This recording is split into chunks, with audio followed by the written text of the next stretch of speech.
Some legends are born in the spotlight. Others are born in the backyard, bare-knuckle brawling next to a rusty lawnmower. Today, we honor the man, the human wrecking ball, Kimbo Slice. Before YouTube was for cat videos and TikTok challenges, it was a place where you could watch a bearded tank of a man punch the soul out of someone's body in 240p resolution. Before influencers were selling protein powder and crypto scams, Kimbo was out here handing out free dental work with nothing but his fists and a dream. Back when the algorithm was just, have you seen this dude knock a guy out next to a broken lawn chair? So grab your mouth guard, maybe some smelling salts, and prepare to relive the legend of the man, the myth, the reason your uncle thinks he can fight, Kimbo Slice. That's today on Death in Entertainment.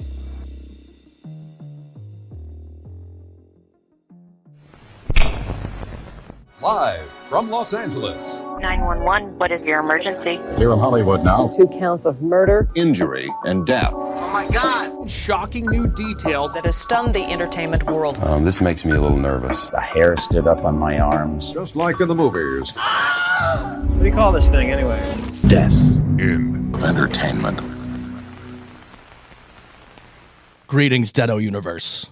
Hi there. What up? What is going on, everybody? My name is Kyle Plouffe. I'm Ben Kissel. And I'm Alejandro Dowling. Thank you all so much for joining us on Death in Entertainment. Check out the Patreon, patreon.com/diebud. Okay, Bud and Death in Entertainment join forces to bring you the best quality shows every single week. Today's episode is no different. Super excited to discuss this man. You've seen him on the internet. Now it's time to get to know his story. It's the life, and I guess death, of Kimbo Slice. Oh, yes. We're getting a slice of life here. Yeah. I was going to say that, but then I sensed it was coming, so I'm glad. Nice. Yeah, well, you know what? He sensed a lot of punches were coming, so he was able to win a lot of fights. I don't know if he really dodged many punches, though. He was one of those guys that could just take a beating, but then keep on ticking. He could eat some punches. And we're just going to let you guys know that we are a celebrity death and true crime comedy podcast, so even though we are talking about death, we will have some laughs, all right? Mm-hmm. Not at Kimbo's expense, though, because he will come back from the grave and beat the shit out of all of us. Oh, absolutely. Hell no. Yeah. No, just whoever Kimbo was mad at their expense. Yes. True. Just a little warning, it's going to be brawl or nothing. Oh, boy. Here we go. Let's do it.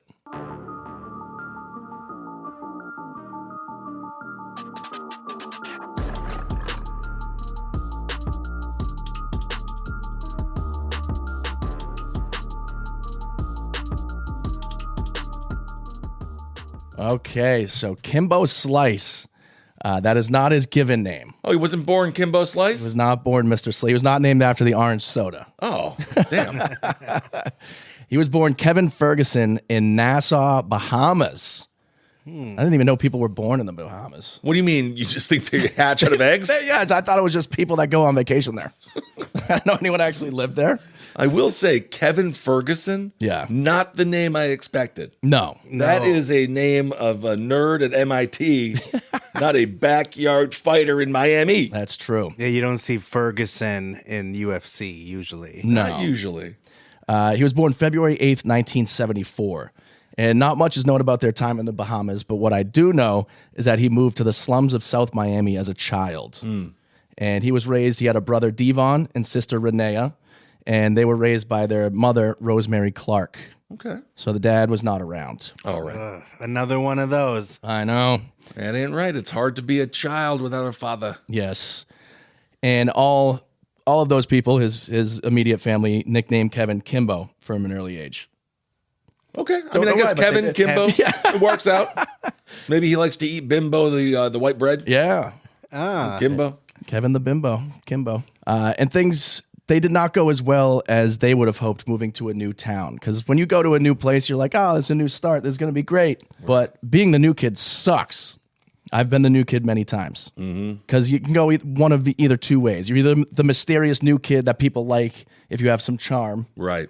Or if you're like me with like no social skills whatsoever. I moved 7 times by the time I was in 8th grade. Now, were these court-ordered moves? Yes. Or? They might have been.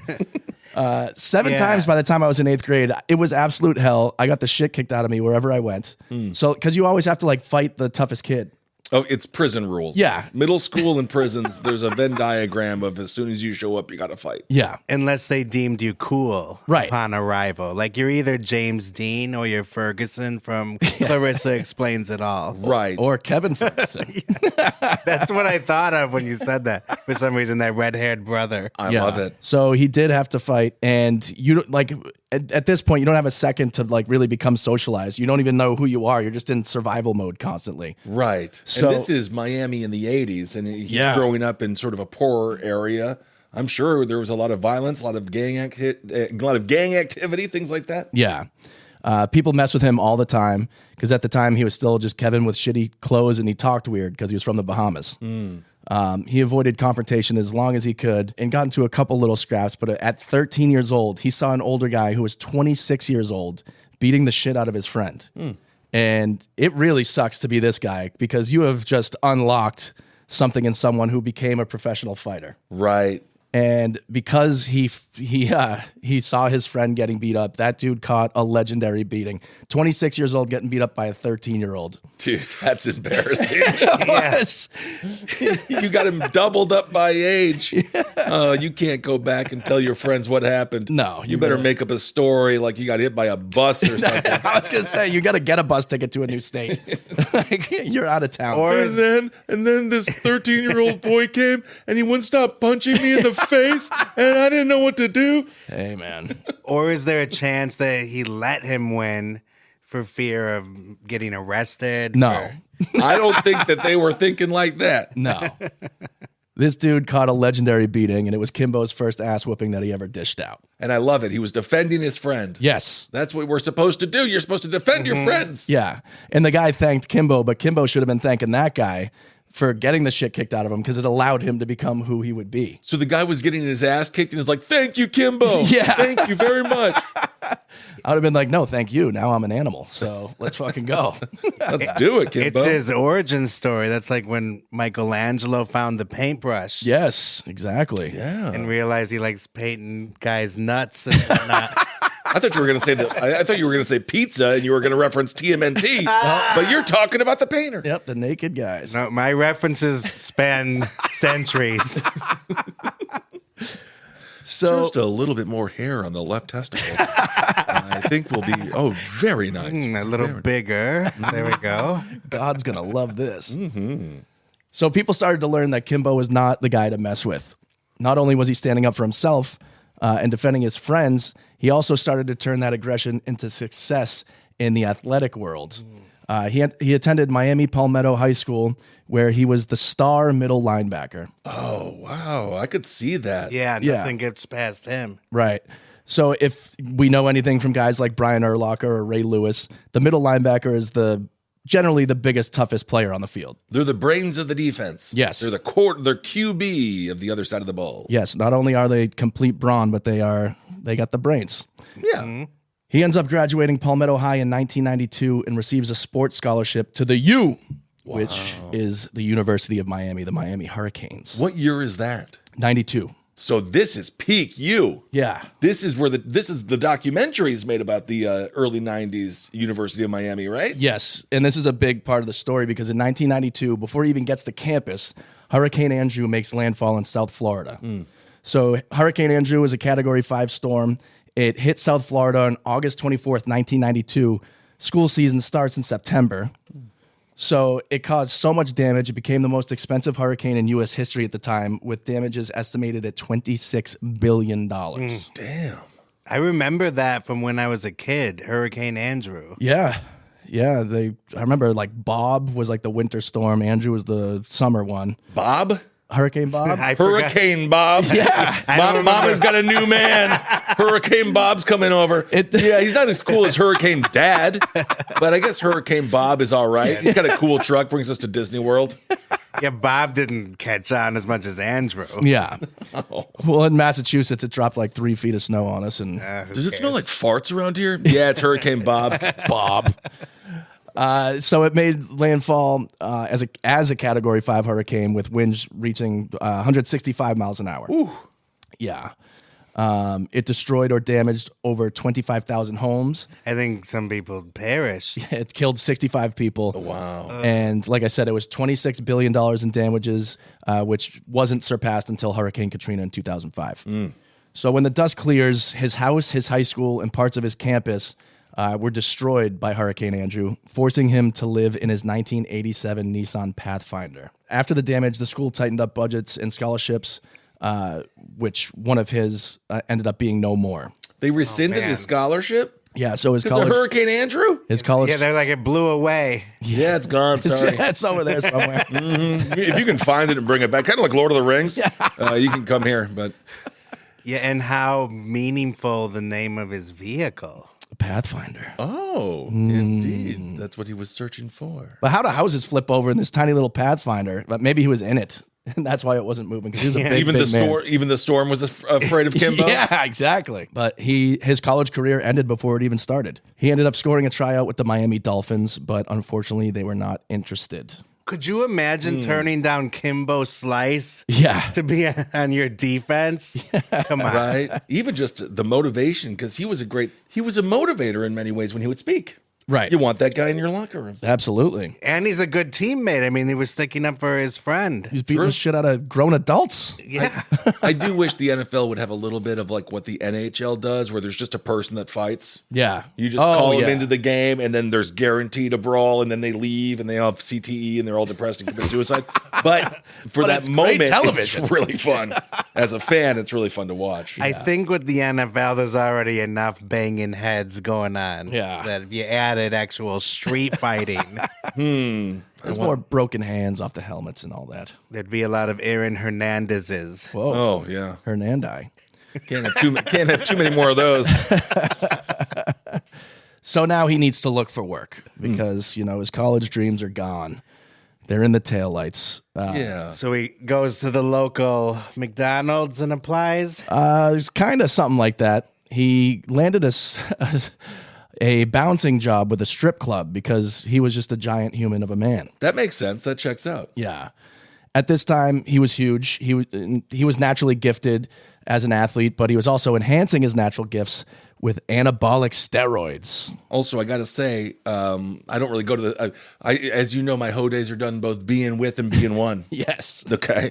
But when you go to a strip club, there's a person who opens up the curtain. They're like 5 minutes. You imagine you're getting a lap dance, and all of a sudden Kimbo Slice just opens up the curtain. You're like 5 minutes. You're like, well, this is just over. We can just end it now because I'm horrified. Yeah. And it sucks because he was really struggling. He said he would work a 13-hour shift from 5 p.m. to 6 a.m., and the club would give him $30. What? Oh, Yeah. come on. This is 1993 money, but still. That's not. So that's at least $35. Yeah, exactly. There's a lot of money being thrown around in those places. They I know. should have paid him more. And it was probably all in ones. It's disgusting, but that's what they told him. They said, you're opening the door for guys, so guys that come in and out are told to give you $1 when they enter and exit. But they weren't doing it. Oh, you got a tip. Yeah, he's like, I hope I'm getting tips from these people that are walking in. That's not on them, though. Come on. The owner should be making sure he's taken care of. Oh, absolutely. True. Yeah. Who knows to tip the bouncer? Yeah. Yeah. Well, he's opening the door. I mean, Yeah, basically, but at a strip club, you just assume everything's a tip. You go to the bathroom, you got to tip a guy. You're just throwing money around in those places.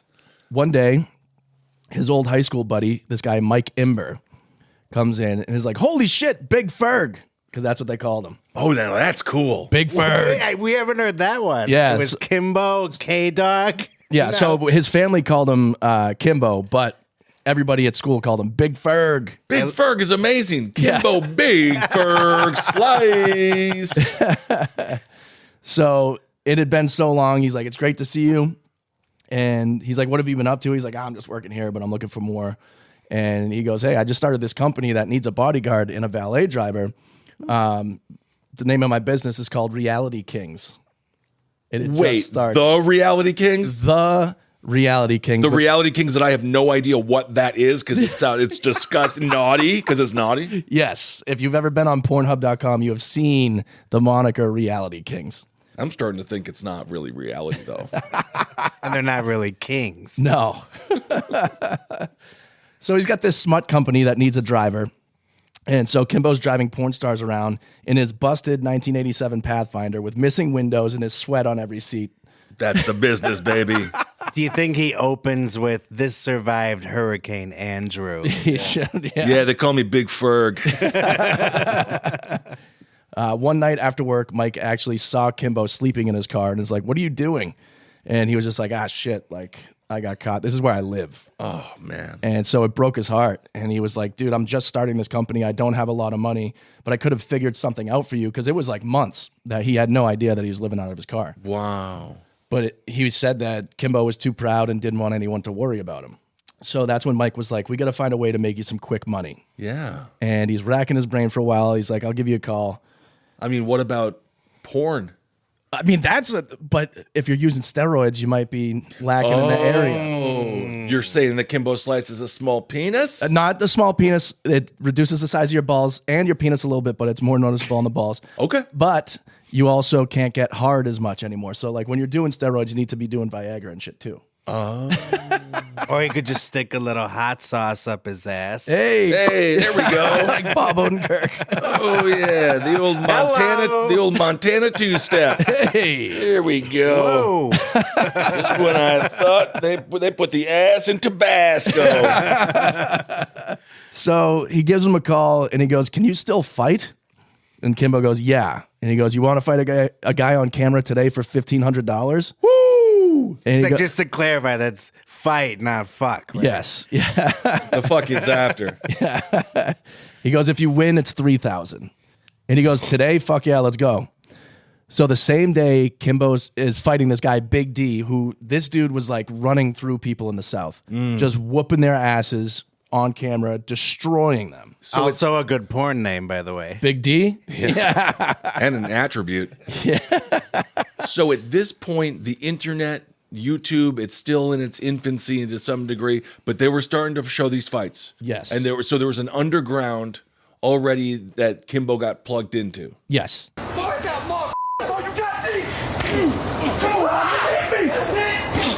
Oh my goodness. So he's saying to him, "Hit me." When he let him take those punches where he just took them without defending himself, I mean, I was like, what the f*** are you doing? And then once the fight kind of got going and, you know, some of those punches were landing,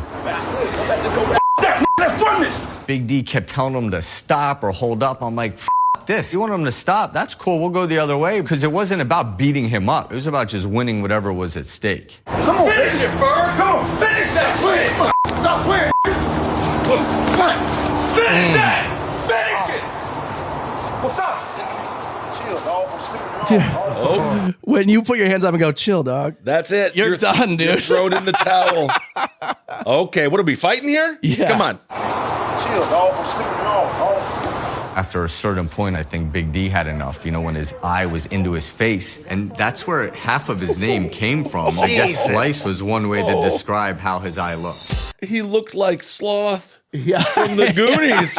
Yeah, he made him look like the Toxic Avenger. Baby Ruth. Wow. So people were saying he sliced his face up. And so that's where the name comes from, Kimbo Slice, because that's what he does to people. Wow. He'll slice you. He definitely did. So that's a $3,000 payday. Yeah. Which is 30 times what he's used to. Yes. So hopefully he didn't sleep in his car that night. So now a star is born. Yeah. Kimbo Slice. A slice is made. Yes. It is it's a dirty business though. Yeah. You know, there's something about it. It's not bum fights, which are truly atrocious. That's horrible. Yeah. Because these are two people that are able. Oh, it's totally these are willing and Yes. yeah. Consenting adults. Yes. But it's still nasty. I mean, it's chicken fighting for humans, cockfighting for humans. Yeah. True. That's I'm how not talking porno. Hey. There's a lot of there's a gray area, a thin line between porn and fighting, I think. Yeah, in a way. So now this video against Big D, it goes so viral, it gets millions and millions of views instantly. And Mike becomes his manager now. He's like, we're in this together. Wow. And to your point, Alejandro, people don't get into porn or street fighting because they're billionaires and Right. super rich. You do it you got to make some money somehow. Yeah. Yeah, exactly. When I was thinking of, that pay raise for that video, he's ready for his moment. I mean, this guy survived the worst hurricane in U.S. history, and he was not accepted in the NFL, and he's been struggling. It's like, fuck yeah, where do I start? Where do I hit? Yeah, Absolutely. exactly.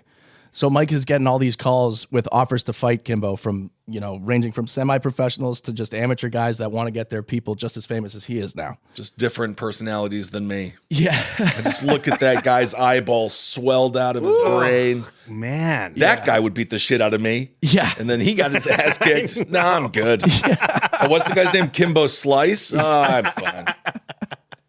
Man. So they end up getting a call from the totally not scummy organization, the Boston Police Department, saying, we got a cop up here that wants to kick your ass. And this guy's giant. What the fuck is wrong with Boston, bro? Dude, they're such fucking assholes. The guy's name is Sean Gannon, and he's a mountain of a person. Doesn't he have better things to do, like protecting and serving? No, he's trying to serve up somebody else.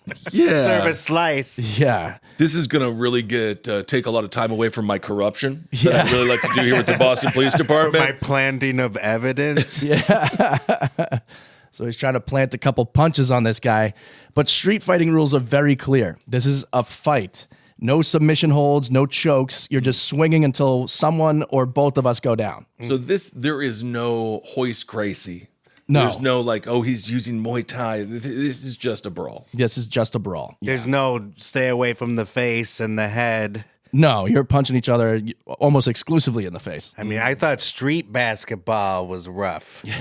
Yeah. This is even worse. Yeah. It's an entirely different sport. Yeah. And much more violent. Right. And has nothing to do with each other. Okay. Yeah. So let's hear what the Boston Police Department was up to. From the start, the fight does not disappoint.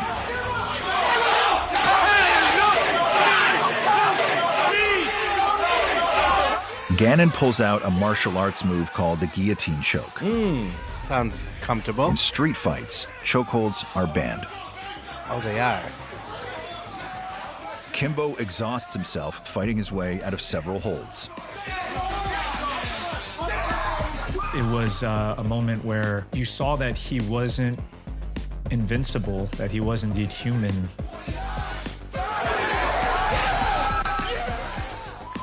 Sean Gannon got beaten to smithereens.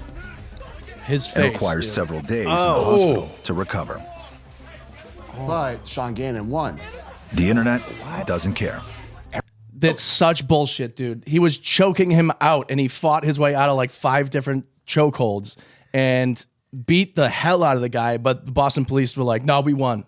Oh, And there's nothing you That's could bullshit. nothing you could say or do. So it's like, okay, the internet was like, "All right, fuck these guys. Kimbo Right. is still the man, and we like him even more now because you guys are pieces of shit." Right. Yeah, I don't like all these chokeholds that officers put on people. Yeah, that's true too. And for the non-fighting fans out there, that's kind of like when Adam Lambert came in second in American Idol. Right. Oh, absolutely. But everyone was like, clearly he This was is the bullshit. winner, you know? Yeah. It's much better not to win those competitions. You want Yeah. to come in like 5th. Yeah, like, what's her name? Jennifer Hudson. Yeah. She was not the winner, then she's an Oscar winner suddenly. Hey, Look at that beautiful woman. you know. So And I was also thinking, to fight a cop, like, that's also got to be cathartic for Kimbo, because how often do you get to legally fight a cop like that? Yeah. To a Man. bloody pulp. Yeah, he made him look like Pumpkinhead too. He was swelling all over the place. he put him in the hospital for a week, and Kimbo didn't have to go. That must feel kind of good. Yeah, but he still wanted the money, but they were in, the training ground of the Boston Police Department, so they weren't able to leave with the money, which is so infuriating. He flew to Boston for that? Yes. I see. That is such horse shit. Yeah. Yeah. I mean, at least he made him look like Pizza the Hut from Spaceballs. So, I mean, it's like they pretty much just straight up robbed him in front of the whole world. Yeah. And that's why everyone was like, all right, Kimbo's still the man, and we like him even more now because you guys are fucking scumbags. Mm-hmm. So that's cool, though. That pretty much he wins then. Yeah, he won the people's opinion, and the court of public opinion was on his side. Yep. So Kimbo and his team, they started showing up and advertising themselves at boxing matches and MMA events, hoping to get some TV time. They end up bumping into Mike Tyson at an event, and Tyson recognizes him, goes up to him, and he's like, "Hey, I'm a big fan." Whoa. Maybe slice me sometime. Oh my goodness. But he goes, "But do me a favor. Say what you're doing. Don't try for the big time." Well, I mean, It's sort of good advice. He but- goes, "It's all bullshit. So like, don't try for like the big stage because it's all corrupt and sucks." but he needs money. And he goes, "Yeah, but you all made $100 million." Yeah, but the cop match was corrupt. Yeah, 'Cause exactly. The cops are just like, we win. Yeah. So would you rather win 1,500 or fucking 25 million? Right. Let's think about this here. So he was like, "Yeah, thanks. I'm a huge fan of yours too, but let me think about my own career." But take a hike. Yeah. Man, if Kimbo was still alive, I'd love to watch him fight Jake Paul. Yeah. Oh man, that would be awesome. But then it would be sad if he took the fall like everybody else He does. would have to. Ugh. Got to get that money. But at least he would get his money, so it'd be like Big Ferg. Yeah. It's all right. You gotta love the Paul brothers where they have enough money to make everybody fall. Yeah. They can buy every fight. They really do. Checks in the mail. Yeah, so that made him and his team push even harder for professional fights. So they got to start calling in an actual training team. UFC champion and Hall of Famer Bas Rutten picks up the phone. Oh, I used to fight with him in my video game. Oh, nice. Yes. He's a legend, and he said he would take on a coaching role with his team. See, that's what I was thinking. Why didn't the UFC recruit them sooner? Because they're the elitists. They're like, this guy's trash. He's not an actual fighter. Really? Even though he clearly would do well in the UFC. We'll see. We'll see. Yeah, UFC is a different beast. Yeah. They definitely allow chokeholds. That's for damn sure. Yeah. Yeah, they want you to be a complete fighter. And at this point, Kimbo Slice is only just punching the shit out of people. And that doesn't necessarily work in the UFC. Right. And UFC was coming off the 90s and early 2000s where everyone's like, it's a blood sport. It's not even a sport. Yeah. It's savage. John McCain was trying to get it banned nationally. So maybe Kimbo, they looked at him and be like, maybe this isn't the best representation. He's backyard wrestler from backyard fighter from Miami. Right. Maybe that makes a lot of sense, actually. Yeah. And it's before Joe Rogan was Joe Rogan. He was just the Fear Factor guy at the time. Highest paid actor on television. You know how much money he made feeding people testicles? A lot. It was crazy. He was the highest paid performer on TV for like 5 years. Yeah, and for the last season, they wanted to bring him back, and he's like, "I'll do it for $20 million," thinking they'd be like, "Oh, never mind." They're like, "Okay." Jesus. So the last season, he got $20 million. Eat the perineum of this elephant. Yeah. Oh, nice. From the inside out. And you're telling me I get 10,000 whole dollars because of this? Yeah, well, after taxes and fees. Oh, okay. I'm paying to be here? Yes. Yeah, basically.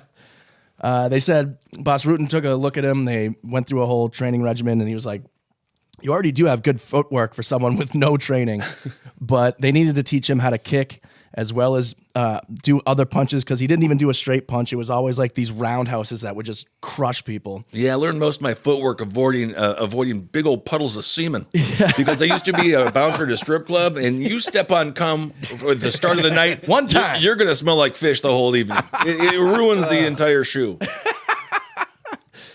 They needed to teach him, how to pull off submissions, not to mention defend against submissions and block attacks. So I was going to say the defend thing, Yeah. you can't just get hit in the face constantly as your defense. No.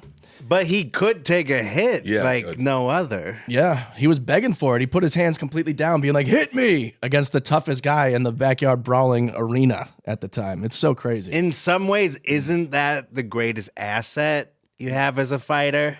Being able to take punches An iron and not chin. go down? Yeah. Absolutely. But for Kimbo, all this extra training would be worth it. Street fighting was getting him $1,500 or so. But at the lowest levels of professional fighting at that time, you're getting $7,000 to fight, plus another $7,000 to win.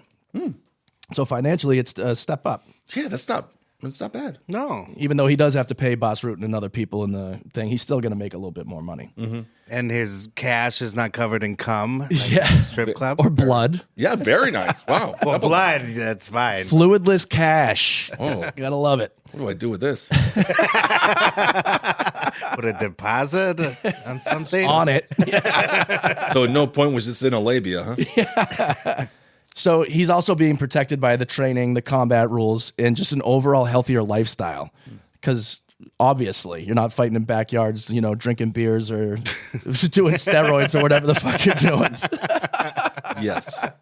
They found him his first fight right away. In 2006, Slice signed to fight against former WBO heavyweight champion and Olympic gold medalist boxer Ray Mercer. Oh, yes, of course. Slice was 33 years old at the time, who would be facing a 46-year-old Mercer. Oh, Mercer me. Hey. Yes, indeed. This is a big, difference in age, but it doesn't matter. When it comes down to it, you're still fighting a heavyweight champion and a golden Olympic boxer. Absolutely. It's still going to be tough. And 46, not out of the realm of, obviously he's not in his peak. Right. But you look at George Foreman, he recaptured the title at 45, something like that. So you can still win in your mid-40s. Take it from me.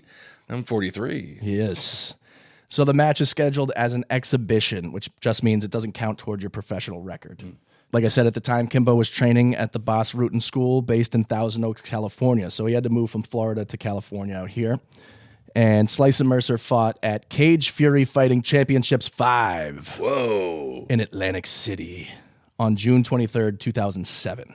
This is exactly what Atlantic City is made for. Yes. Off-brand MMA. Yeah. He had to play catch up. Starting combat sports at 33 years old is a tough journey. This man is making his cage debut right here for the CFFC.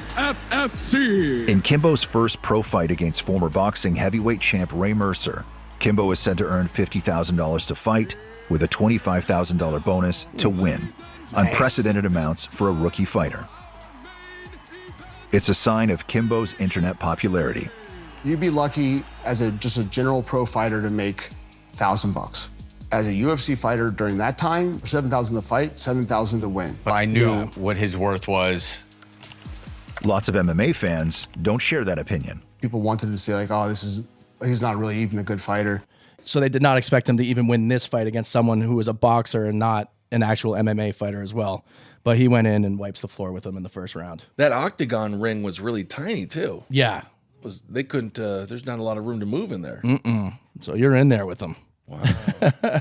Yeah, I didn't realize that the UFC was so elitist like that. They are. Slice ended up defeating Mercer with what? A guillotine choke. Whoa. The irony. Yes. I learned this from the Boston PD. Yeah. 1 minute and 12 seconds into the first round. They sold 20,000 pay-per-view buys. He made some money. And like I said, it's not easy, even though he was older, to take down a former heavyweight champion and an Olympic gold medalist. Mm-hmm. In the post-fight interview, Slice stated that he would like to fight David Tank Abbott. Ooh, this guy, for those that don't remember, he was so scary. Terrifying. You felt like if you looked at him wrong in a bar, he would just beat the living shit out of you for no reason. You wouldn't even know it happened. You wouldn't even know. Anyone named Tank better live up to that name. Yep. He was on the Joe Rogan Experience. Have you heard of it? But anyway, now it's so bizarre because he's just an old man. It's so weird. And if you just see him now, you're like, no way. How could this guy be one of the scariest motherfuckers of all time? Yeah. He was. Well, he was there in the crowd, and he was scary as ever, and he stood up from his seat and accepted the fight that Kimbo Slice challenged him to. Wow. And so this is how you build ratings and get people interested, especially in these smaller leagues that we're trying to get to the big time. Yeah. So people were pumped for that fight. Unfortunately, that event was canceled because of contractual disagreements and all that stuff. But that allowed Kimbo to actually sign with Elite XC, which was coming up, and it would be the first of its kind regularly shown MMA federation on one of the major 3 networks. That is one thing that I will give Dana White credit for. He organized the sport. Yeah. Because the problem with fighting is there's no governing body. Yeah. So that's why we don't get great boxing anymore. Like the matches you want to see never happen. Mm-hmm. No one wants to damage their records. So Yeah. it's kind of unfortunate. Yeah. That fight would have been amazing. Tank versus Kimbo, that would have been a brawl. Yeah. This Elite XC, they were brand new. They had a partnership with CBS, which was like just a really weird deal. Because you would think that they'd do better on Fox with like the younger crowd, and they got the Simpsons and all and that Fox stuff. is a little more lowbrow. Yes. Not in a bad way. Just No, yeah. So it's just weird. It's like you got reruns of Matlock, and then it's next you got cage fighting. It's very, very odd. Followed by Jag. What? Jag was on for like 20 years. Yeah, I forgot. And you never met anyone that watched it. No, that's like a mattress store where you're like, have you ever been in a mattress store? You're like, no. Why do they exist? We don't know. I don't know, but we all have one. Yeah, we all know they exist. So there's some weird front with Jag and mattress stores. Something's going on. Maybe that was the Weinstein tunnel of talent. Yeah. At this point, Dana White and the current UFC roster guys are saying how terrible of a fighter Kimbo is, and not because they're looking to like do business with him by being like, oh, we'll challenge him to a fight. It's because they were actually nervous, because if Elite XC, they actually had the opportunity to overtake the UFC because they were on an actual broadcast primetime network. Right. They were on, UFC was on like Spike TV and pay-per-view only. Yeah. So they had to find their audience. They were being given an audience. If Kimbo succeeded, they could have taken UFC out of business. And so any chance they got, Dana White and then the fighters were paid to say Kimbo Slice sucks. And they really trashed him. It was just bad. That ain't right. That is just not nice. Yeah. It's not nice. No, especially when someone works so hard. Yes. And they deserve their success. I also just don't think he's a threat. Yeah. He's a backyard fighter. I don't know. They could have worked with him and had one big UFC. They could have gotten some money off this guy. Right. Well, again, he's perfect for the UFC because he's trainable. Right. Look at what he's like when he's not trained. Yeah. And even if he loses, the UFC is still going to have those. There's no refund on the ticket. Yeah. Right. So, yeah, I think that was a mistake by Dana. Big time. But yes and no. It is a crazy head that it comes to. But before then, Slice's first fight was against Bo Cantrell at Elite XC Renegade. And how did Kimbo do? How'd he do? He defeated Cantrell in 19 seconds. So he beat, Ray Mercer in a minute. He beats Cantrell in 19 seconds by knocking the guy in the next week, landing a variety of elbows and body punches, and Cantrell didn't land one punch. Okay. So on February 16th, 2008, Slice did get his fight against Tank Abbott in the main event at Elite XC Street Certified. Oh, it's certified. Yeah, by the streets. Well, thank you. I want to thank the city council for certifying this. Street certified. Pretty cool. Yeah. Got a new stop sign over there. See, no one ever thinks about that. As your city council member, no one thinks about the stop sign that I have put in there. Right. You ever talk to a city council member? I the paint. They'll be like, the paint there on the side of the highway. I helped paint that. I put that there. Sign that. So that. I mean, I didn't do it. I told somebody to do it. Yeah, I painted that though.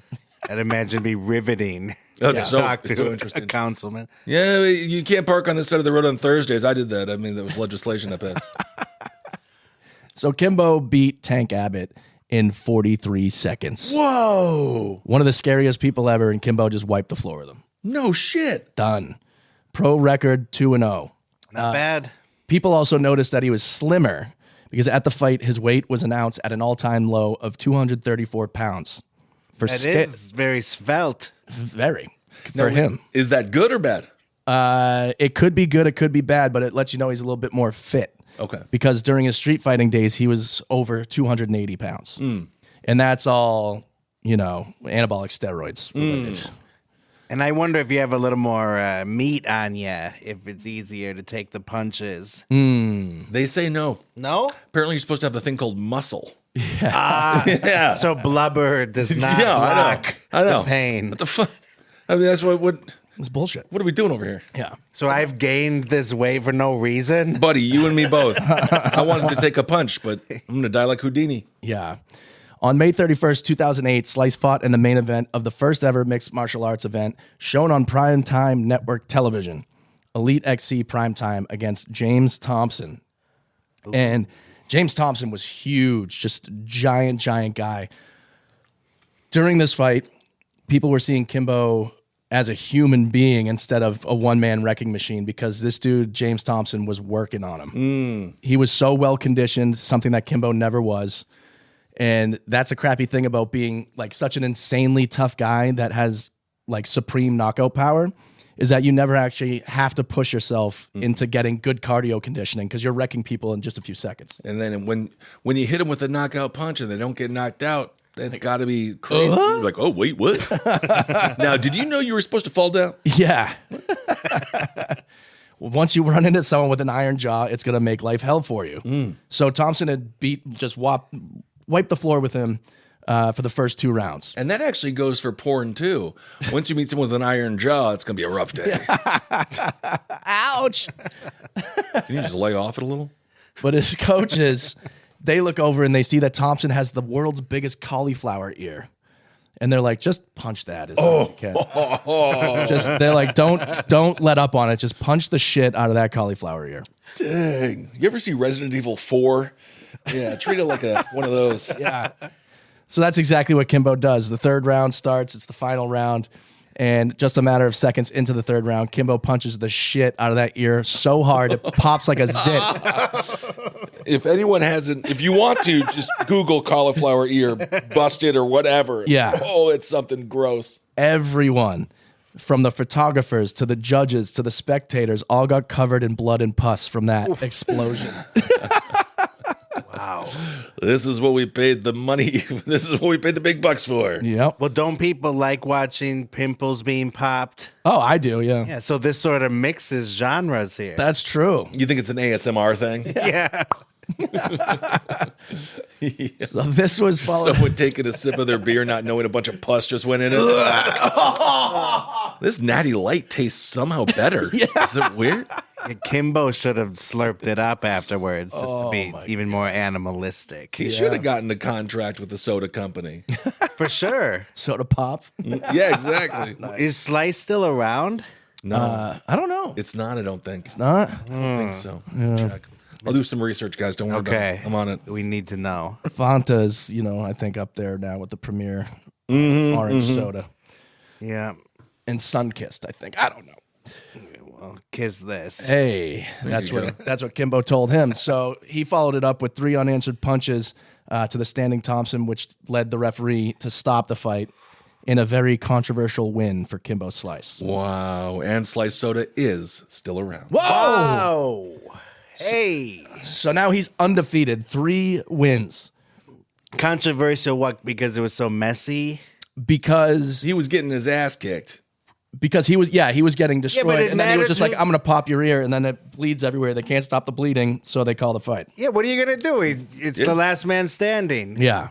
I mean, he was actually showing technique. Right. Yeah. So, yeah. What can you do? Placing the punches where they needed to be placed. That guy shouldn't have had so many cauliflower ear. Right. So nasty. Made a stir fry out of him, Mm-hmm. Good Lord. So now they need to step it up against a big name. In late 2008, Kimbo was set to fight the most dangerous man in the world. Dan Severn. Ken Shamrock. Oh, Ken Shamrock! Oh, no! Ken Shamrock. Yes. Wow. He sounds dangerous. He sounds lucky. He is dangerous. He's a little green, though. Yeah. Yeah. So he's just like 3.5 feet tall. What am I supposed to do with this? Oh, you'll see.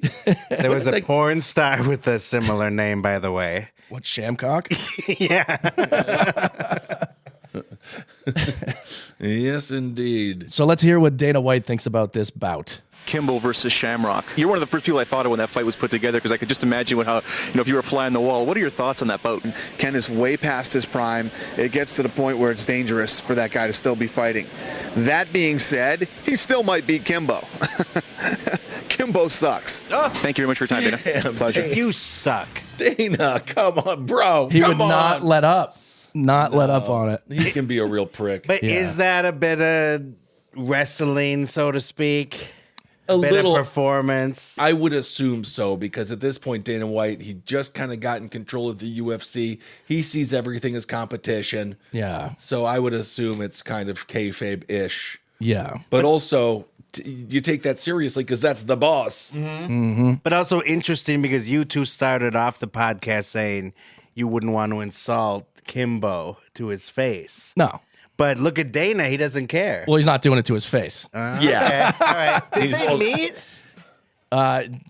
Their paths might cross. Oh, okay. Okay. Yeah. Okay. But this fight against Ken Shamrock, it's heavily advertised. People are pumped for it.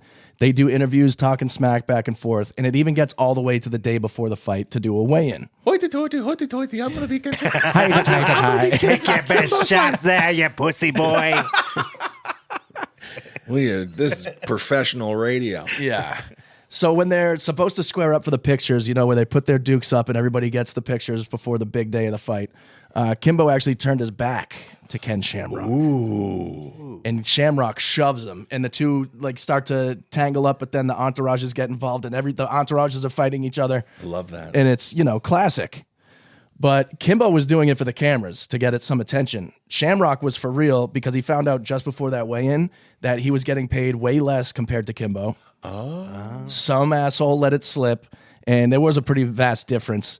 But Shamrock agreed to the amount he got. Yeah. Also, Ken's going to have a huge career in WWE. He's making millions of dollars. Yeah. Come on, let Kimbo have his money. Exactly. So he has a dispute with the Elite Promotions that night, but they stand firm and say he's not getting any more money. We're locked into a contract. So on October 4th, the next day, 2008, the Kimbo Slice versus Ken Shamrock fight was scheduled to take place at the Bank Atlantic Center in Sunrise, Florida, as a part of CBS's Saturday Night Fights. That is so crazy this was on CBS. I know, it's so weird. I don't remember CBS doing that. Yeah, it's either. Very odd. They used to play Howard Stern reruns on Saturday nights too. So Did they really? They had an CBS? exploratory period where they wanted to get out of the Murder, She Wrote crowd. Yeah. Right. However, 2 hours before the fight is even supposed to take place, the stadium's already full. The event has already started. Ken Shamrock comes in being like, I just got back from the hospital. Oh, my God. He received a gash to his left eye during warm-ups in his hotel room. Why the fuck are you doing warm-ups in your hotel room? This has got to be a joke. Please. They said the cut was so straight when they looked at it that it looked like as if it was done on purpose with a sharp knife or razor. He cut himself. Yes. So he's a cutter. Yes. I mean, in pro wrestling, that's how you make yourself bleed. You get color is what they call it. Yeah. So the red blood. Maybe he learned from some of his future peers. But he knew, since he just got fresh stitches, that he was not going to be allowed to fight. So that left the head of fight operations, Jeremy Lappin, to choose a replacement. And does he get to keep any of the money? Shamrock? Yeah. No. No. No. So stupid then. I mean, it would have been good publicity. Yeah. Maybe he was scared. So they had options from earlier in the card. They had two guys, Seth Petrozelli and Aaron Rosa, that they could have swapped fights and went against Kimbo. And then Ken goes, well, what about Frank Shamrock? You want to fight Frank? That's his brother. Yeah. And they go, It's no, like- we're not fighting your brother, dude. Get the fuck out of here. Frank Stallone of the Shamrock. Yeah. Seriously. Quite literally. He was a badass. He was badass, though. Yeah. Frank Shamrock. Oh, okay. Yeah, but he was tinier. So I don't know how that fight would have gone. Yeah, so Slice's team stated they did not want him fighting Frank no matter what or how much money was offered to them. So Lappin decided that Petrozelli was the best option for the main event. Petrozelli was offered $60,000 for the fight, plus $40,000 for the win, plus an extra $20K if he knocked him out. That's pretty good. Yeah. So $120K if he got a knockout win. And what's Kimbo's take home for this?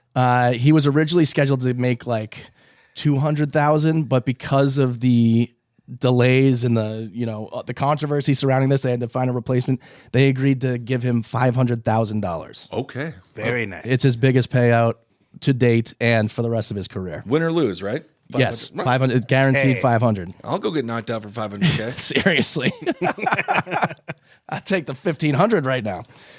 Petrozelli defeated Slice in 14 seconds. Oh no! So this is kind of the Mike Tyson moment where Is he ever going to come back again? Yeah. So Kimbo was like so on edge because they were saying, you're fighting, you're not fighting, you're fighting, you're not fighting. You're getting 500 grand. Okay, now you're in there. And he's like, I thought I wasn't even going to be fighting tonight. I don't even know this guy. I don't know his technique. I've studied no tape on him. And so he gets clipped like barely in the jaw. And it looks like it's a knockout.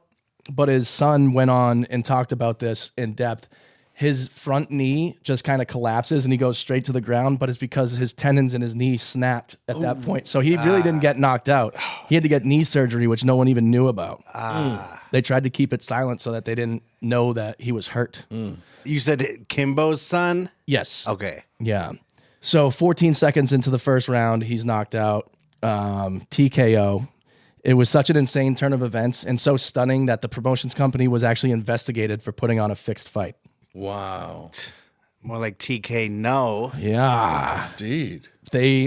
But if you're really asking yourself that, why would that benefit the company? No, at all. It wouldn't. I can't imagine anyone was happy about this. Everyone was pissed. Yeah, it wasn't even a good fight to watch even. Yeah. It was, terrible. They ring the bell and it's over. Yeah. They were eventually found to have committed no wrongdoing, but the damage was done. I'm sure the bookies were happy to make other arrangements. Oh, yeah, I'm sure. Nobody got murdered over that. Seriously. Why are we... There's a run on cement. Yeah. There's a run on cement here at the Ace Hardware. What happened? They said they're making shoes out of them. Yeah. Weird. So Elite XC had to file for bankruptcy and go under. Because of this one. Yes, they lost so much money on this disaster. fight. So it all goes back to Ken Shamrock. Yes. I wonder if it was an inside job. So here's the rumor. From Dana White? Let's get to it. Here's the rumor. Since Kenny Boy was a good old UFC boy, it is rumored that he did it on purpose at Dana White's request. Oh. To help sink the company once and for all. It's never been proven, but I can certainly see that as being true. Dana White definitely benefited. Yeah, I mean, Vince McMahon tried to do this shit to Dana White. Like, the people who are in competition want to steal, your people away from you. Mm-hmm. And they also want to make your people look weak. Yes. And obviously, pro wrestling's different. Yeah. But what Vince would do when someone was leaving the company was kind of bury them. Right. Make them look bad in the ring, give them a corny gimmick, and then when they left, they're like, yeah, good riddance. So Kimbo certainly is now much weaker than before. And the entire event, it wasn't UFC affiliated, so just to make that look bad too. Right. Exactly. Because that was his competition that he was really worried about. Because like I said, they were on primetime national television, CBS. That's like a stamp of approval from the masses. Yes. Yeah. And that's what Dana White is yearning for. Right. And so when this happens, Elite XC goes under, and all of a sudden, Dana White has a change of heart. Oh. And he's like, Kimbo, I'd love to offer you a UFC contract. Oh, that's sweet. But you'd have to earn it like all the other schmucks on UFC's reality TV show, The Ultimate Fighter. Oh, he's going to do The Ultimate Fighter. I remember that show. It was a good show. Yeah. So Rampage Jackson. I remember him. Yeah, so they made him, like, you want to get in on this? You got to dance. Yeah. So Kimbo was like, all right, fine. And he was chosen number 1 overall by Quentin Rampage Jackson. There he is. And even though he lost his match that, Rampage set him up for, he was the only one that was allowed to stay on the show and kept training seriously and eventually earned himself a contract through the UFC, even though he technically should have been eliminated for losing. Okay. And this should be like the pinnacle of his career. And in a sense it is, but this is like where the fans are. This is where money could be. Yeah. But you really have to stand out as a performer. But is Kimbo looking to get into the UFC? Oh, yeah. Or like that's what he wants ultimately. He would love to be the heavyweight champion of the world UFC fight. Yeah. I wasn't sure if maybe he has higher aspirations. Maybe he wants to do his own league or something. Well, at that point, there was no like Jake Pauls of the world out there doing like $100 million fights. Right. And stuff. So at this point, he's reached the top. If you become the heavyweight champion of the world, that is the top. That's it. Yeah. But he ends up fighting 6 times in the UFC and goes 4-2. Okay. Which is totally respectable. Yeah, that is. But when he lost his last fight, Dana White was like, that's going to be it for him. That's just the way it goes. Yeah. I mean, that's one issue with the UFC. It's so hard to like follow one of the athletes because again, they can get knocked out in 10 seconds. Yeah. And then all of a sudden they're gone and you're like, what happened to that guy? Turnover rate is so high. Yeah. You like remember when Conor McGregor fucked up his leg? And it was just like, it was the biggest bummer. Oh, yeah. Like it was just over, nothing to see. Yep. If you want to have fun, also check out Anders Silva breaking his leg in all the wrong places. That's nasty. Have you ever seen that, Alejandro? You know, I'm trying to think. He kicks the guy and literally his toe touches the other side of his leg. Yeah, it's like, and it is nasty. Yeah, it's like that ball that you hit on a rope and it just swings around. That's what it looks like. Yep. So in August 2010, Kimbo Slice, at the age of 36, announced his retirement from MMA competition to pursue a career in professional boxing. Oh, he's going with boxing. That's really not retiring. Right. No. Well, from MMA. From MMA, yes. Yeah. And Dana White did end up becoming a huge Kimbo Slice fan in and out of the ring. Nice. He was someone to behold in the ring. And he said he's a fantastic human being, one of the nicest people he's ever met in his life. Yeah, but then he let him go. Well, yeah. I mean, that's just business. Yeah. But I feel like Kimbo could have had a career in commentary. He probably could have. Right? Because he was kind of a character. Right. He was. And he wasn't bad on the mic. Yeah, you're right. He was like a very charismatic guy. That felt huge just because at the time, most people still kind of considered MMA like human cockfighting. Do you like punching people? Yeah. You do. Do you ever feel bad afterwards? No. You never do? No. You never, even if a guy's like spitting out his teeth, you never? No, not at all. But when the fight's over with, I'll say what's up, help him out, whatever. Be like, yo, you got to go to the doctor, man, get that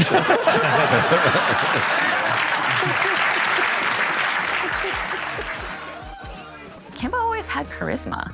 He could make you laugh. The fact that he was goofy and happy was very disarming. It's fun to see somebody who's so scary and also not scary. Yeah. Oh, I miss Fat Kimmel. Back when Jimmy Kimmel was Jimmy Kimmel. Yep. Back when he did blackface. Oh, yeah. Good old days. He did Black Body with Carl Malone. I love that deleted scene when he had sex with that 13-year-old relative. Oh, God. This cry, hey, I didn't do it. I never heard that one. Carl Malone? Carl Malone, yeah. Oh, my God. Oh, right. Yeah. He was quite the guy. Quite that guy. What a guy. That was a take on Carl Malone. Carl Malone. We could do a whole thing. Because he also wasn't too kind to Magic Johnson. No, he's kind of an ass. Yeah. From what I've heard. I don't know. Maybe it's all lies. Yeah. Just from everything I've ever read or heard about him. Yes. Yeah. So instead of going into commentary, he did go into boxing, and that's really probably what he should have done from the start. He said, I want to see what it's like to break some ribs, break a jaw with one punch. Oh. This is a career move. I love fighting. I like to knock people the fuck out. I love engaging. Maybe some people think I'm crazy. Find your passion. Yeah. You know, if you do what you love for a living, you don't work a day in your life. Mm-hmm. It's really good. I've always wanted to break somebody's ribs. Yeah. I mean, that's who should be boxing. Yeah. This person that thinks this way. Yeah. I never woke up and thought that, hey, Yeah, I'd like to knock someone's lights out today. It's not like great when you're applying for a job at 7-Eleven. Right. Although maybe it is. Who knows? These days Yeah. in North Hollywood, it would help to have some boxing skills. So what do you like to do, sir? I like to knock people the fuck out. So funny you say that. I was getting us our beverages before the show, our energy drink. Yes. And somebody just walked into the 7-Eleven, stole a bag of chips, and walked out. And the guy was like, "What do you want me to do? Chase him?" Oh, man. Apparently, you can just do that now. I was unaware. That is Yeah. so rude. Yes, very rude. Yeah. So he makes his pro boxing debut August 13th of 2011. He fights a 39-year-old James Wade at the Buffalo Run Casino in Miami, not Florida, Oklahoma. Oh, my Wait, what? God. What Honey. a twist. There's a Miami, Oklahoma. Baby, we're going to Miami. Oklahoma. Oh, shit. Yeah. There's $30 tickets to Miami? You promised me a life in Miami, Harold. Yeah. We're here. Oklahoma. Miami, Oklahoma. He won the fight in 10 seconds. All right. He's back, baby. Yeah. Yeah. And then he keeps going. He ends up, after all said and done, ends up 7-0. Okay. Hey. At 30, what, 7? Yeah. That's not so bad. Mm-hmm. That's amazing. Yeah. So he ended up, in 2013, retiring with the record of 7-0. 6 KOs. Not bad. Go out on top. Come on. I love that for him. But he was not done. In June 2014, it was reported that he had signed a contract to fight with Bellator MMA. And that's his full name? What? No, it's the company. Okay. He's not fighting Bellator MMA. It sounds like a person. No, it's like the UFC. Yeah, no. I am Bellator. Bellator. Yes. Sir, can you pull your pants up, please? Yes, Bellator pants fall down. On January 16th, 2015, nearly 5 years since his retirement and more than 2 years after an absence from combat sports, Bellator announced that they had signed Slice to a multi-fight deal. And he goes in, and who is the first person he fights? He's not getting away with it this time. Shamrock? Ken Shamrock. All right, let's go. Whoa. Yes. Time to turn this guy into a shake. Hey. You know what I mean? I love that. Make him green. Oh, let's see. He was so pissed about his first fight and what he did to him. Made him look like a schmuck. Fucking made him lose in 14 seconds. That Kimbo was like, hey, I'm going to beat your ass. All right. I love the dude wipes on his ass. Done, but he's just not able to put it. So he's in a choke right now, and Ken Shamrock is like the king of submissions. Once you're in, you're not getting out. And let's see what he does here. He's still with it. Saw that arm drop, but he's still with it. Shamrock full commitment, but has crossed his angles. Lost both hooks. Still deep, still tight. But if Ken doesn't get this, will he have any arm strength left? And Kimbo's out. Slice put him to his feet and unloading with the Make me look like an asshole. It was all Ken Shamrock. Bye-bye. Kimbo Slice. All he sees is the Boston PD in his eyes. Yeah. And he's shaved his chest like Brock Lesnar. Oh. I love it. Like the sword. Okay. So he ends up knocking out Ken Shamrock. Wow. It's sweet revenge. Oh, that has got to be the tastiest revenge. It's And just- great for dude wipes because it's that's sponsors right on his ass the whole time. Yeah, that's where you use it. Dude, wipe him off the floor. That's brilliant. Dude, where's my wipes? Yeah, what a comeback. What a great ending to that fight. Yeah. On February 19th, 2016 at Bellator 149, Slice went up against this dude, Dada 5000. And he's also... This is a person? He's a product. Okay. Okay, that is a person. All That's right. not a company. I don't know, actually. I'm with you. I have no idea about it. Dada 5000 sounds like a special needs robot. Yeah, we got the Dada 5000. It mostly throws our spoons on the wall. It kind of fucks with our forks. They faced off because they were both products of the South Miami backyard brawler scene. The Florida Miami. Yes, exactly. In the first round, both these guys got so tired immediately, and Dada 5,000 power range down. Oh no! Yep. Losing power. Plug me in. Yeah. Even though Slice, he ended up getting a TKO because Dada 5000 collapsed from exhaustion. Dada went bye-bye. Yeah. Following the bout, it was reported that Slice had failed his pre-fight drug test, and lab results found traces of anabolic steroids. Oh, please. Traces. Come on. And Let the guy who be. isn't on steroids? He had an elevated testosterone level with a ratio of 6.4 to 1, which is above the maximum allowed limit of 4 to 1. Whatever. So that took the Texas Athletic Commission fined him and revoked his license, and they also changed the bout to a no contest. Oh. So yeah. It's not the biggest issue in Texas. Let Kimbo fight. Yep. And it was a shitty fight. No one liked it, but the fight attracted 2.5 million viewing households, breaking the record of 2.4 million set by Kimbo and Shamrock. Wow. This guy sells. Yeah. So in his swan song, he wanted to go out in style. So in April 2016, Bellator announced on ESPN SportsCenter that Slice would have a rematch against James Thompson, the guy with the cauliflower ear. Yes, I remember him. In the main event of Bellator 158, which would take place on July 16th, 2016 at London's O2 Arena. I paid $1,500 for the splash row. Let's go. I want to get some of that ear pus on me. Yeah, they bring bowls to fill with parts of the cauliflower. Yeah. You'd think he would just wear something over it this time. When you can't really. No, I don't know really if you're cover allowed. it up. I don't think you're allowed to. Yeah. I don't know if they allow headgear. Or like a fake ear. Basically what he has.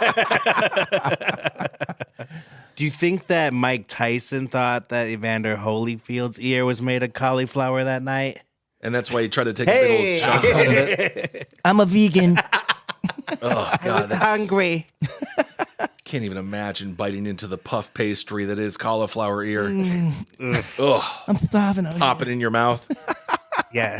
Put it in my mouth. All right. My God, I'm disgusted. I have trouble biting into Hot Pockets. Yes. Yeah. Messy. But in June of 2016, there were some complications here. On the flight home, the plane almost made an emergency landing for him. I think his heart might have stopped. They land, the ambulance and everybody was actually there, and we started hearing he needs a heart transplant. You know, I thought we'd let the weekend go by, but he called me on Sunday, and it was the first time he ever said this to me, and I could hear it in his voice. He said, you know, Mike, he was so... He was like, you know, I'm scared. I'd never heard his voice say that. And, you know, I never heard him say that he was scared. Oh. Yeah.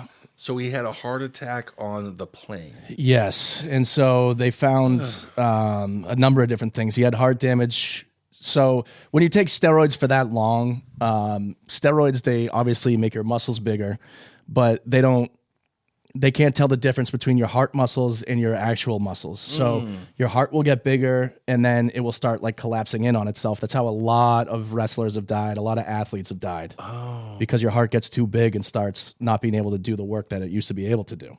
I see. And isn't it a lot of strain on the heart? Oh, yeah. There's everything going on around it. Yes. So maybe that's what happened with the Grinch. Yeah, he had congestive heart failure. Yeah, he was just starting to juice. He may have had a good Christmas, but I'm not sure he was alive by New Year's. No. Right. Yeah, so he was diagnosed with congestive heart failure. Like he said, they were talking about a heart transplant, but it was not very long that he lived after this admission to the hospital. It happened. The admission was June 3rd, 2016, and he was dead on June 6th. Wow. At the age of 42. They couldn't have done it sooner? Like, it wasn't like, we need to do this right now? Well, you need a donor, of course. Yeah, exactly. You need somebody to do it, but then you also need to be put on a list. And that whole- I just wasn't sure in those situations where they know they need it this second. Yeah. If there's anything that can be done. But then they take into consideration age and what you've done to end up in this True. position. So, like, I think they should have had him be able to fight somebody and take his heart out. just some 80-year-old lady just beating the shit out of her.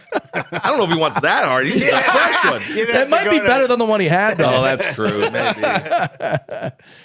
Oh, boy. Yeah, it's really brutal. So he was only 42 years old, which is a baby. Yeah, he's so much younger than I thought he was. Yeah, I mean, he just looked like such a big man for so long because he had so much testosterone going through his veins.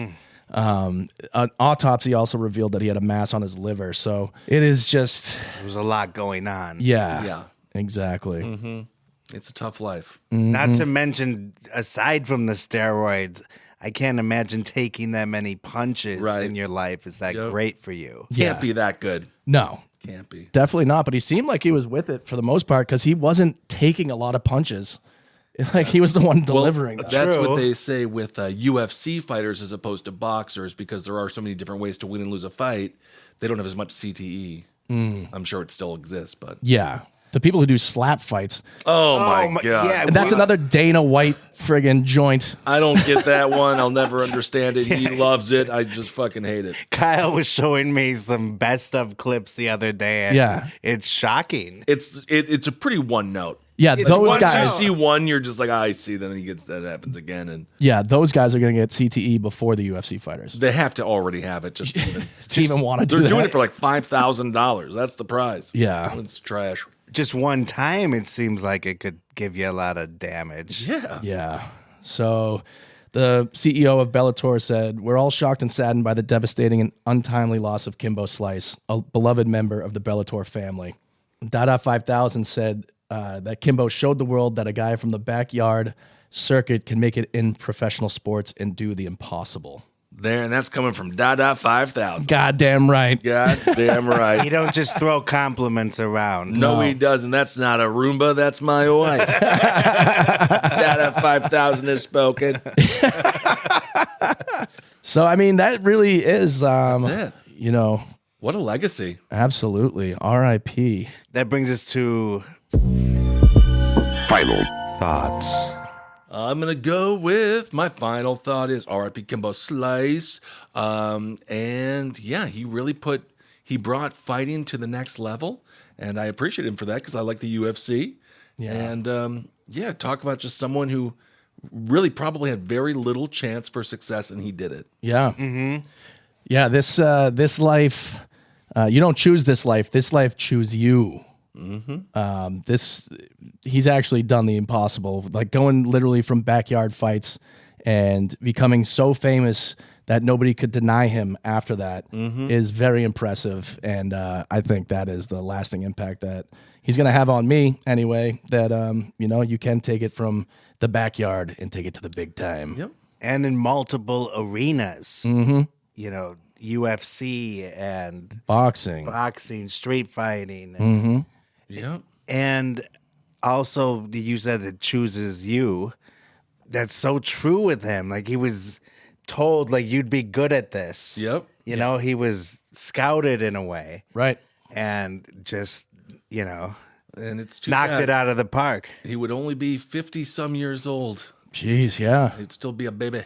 Could have been a commentator. He would have been great, too. He'd been a great commentator. Gosh, a character somewhere. Probably a good actor, too. Yeah, he did make his acting debut in a holiday special of Drake and Josh. Oh! So, and then he was in like a fighting movie called like Blood and Bone or something.